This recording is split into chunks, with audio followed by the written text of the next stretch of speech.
जब इस भागती दौड़ती दुनिया में मैं कुछ लोगों को देखता हूँ जो कितने पीछे रह गए हैं तो अफसोस होता है और सोचता हूँ ये आखिर कैसी दुनिया है। किसी के पास तो सब कुछ है और किसी के पास रहने के लिए झोपड़ी तक नहीं।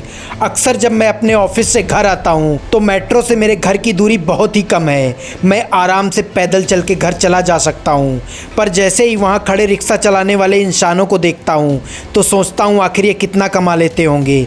क्यों ना मैं आज किसी की सवारी बन जाऊं जिससे वो आज अपने घर का राशन खरीद सकें।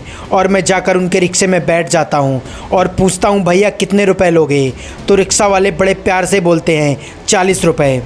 आखिर एक गरीब की मदद हो जाएगी, उसे एक सवारी मिल जाएगी, ये सोचकर मैं बैठ जाता हूँ। मेरी बचपन से ही आदत रही है, कभी भी मैं खून पसीने से रिक्शा चलाने वालों से मोल भाव नहीं करता हूँ। रिक्शे में बैठने के बाद मेरे दिमाग में कई सारे सवाल उठते हैं। उनमें से एक सवाल जो हर बार मेरे दिलो दिमाग को परेशान कर देता है, इन पेट्रोल और डीजल से चलने वाले इन ऑटो रिक्शा का भाड़ा, इस बुढ़ापे में खून से चलने वाले इस रिक्शे का भाड़ा इनसे कम कैसे हो सकता है। मेरे घर से यहाँ तक का कोई भी ऑटो वाला 50 रुपए से 1 रुपए कम नहीं लेता, जबकि ये रिक्शे वाला वही दूरी अपना खून पसीना बहाकर मात्र 40 रुपए में तय करवा देता है। खून से चलने वाले इस रिक्शे का भाड़ा डीजल से चलने वाले ऑटो से भी क्यों कम हो गया, ये बात मेरे समझ से परे है। अक्सर जब मैं बचपन में माँ के साथ शहर जाता था तो वहाँ की औरतों को इंसान के द्वारा खींचे जाने वाले रिक्शे में बैठे हुए देखता था। अक्सर मैं 10-10 रुपए के लिए इन औरतों को उस बेबस लाचार रिक्शे वाले से लड़ते हुए देखता था। वो बेचारा इनकी 4 बातें भी सुनकर इनको इनकी मंजिल तक पहुंचा देता था।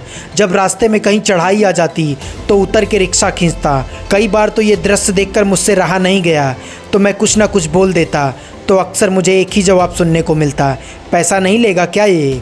मैं अंदर ही अंदर घुट कर रह जाता। आज जब मैं खुद नौकरी करके आता हूँ और इन रिक्शे वालों को उम्मीद भरी नज़रों से देखता हूँ तो ना चाहते हुए भी रिक्शे में बैठ जाता हूँ और एक एक करके बचपन की वो सारी यादें मेरी आंखों के सामने आ जाती हैं। जब वो रिक्शे वाला मुझे अपनी मंजिल तक पहुँचा देता है तो मैं उसे 40 रुपये ना देकर 100, 200, 400 जो भी मेरे पास उस दिन होता है उसे दे देता हूँ कि आखिर इस खून से चलने वाली गाड़ी का भाड़ा किसी CNG से चलने वाले ऑटो से कम कैसे हो सकता है।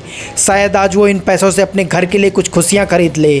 तो प्यारे दोस्तों, आपसे बस इतनी ही गुजारिश है, कभी मन ना होना तब भी एक रिक्शे वाले की सवारी बन जाइएगा। अगर आपने भी कभी किसी की हेल्प की है तो कमेंट बॉक्स में ज़रूर बताइएगा।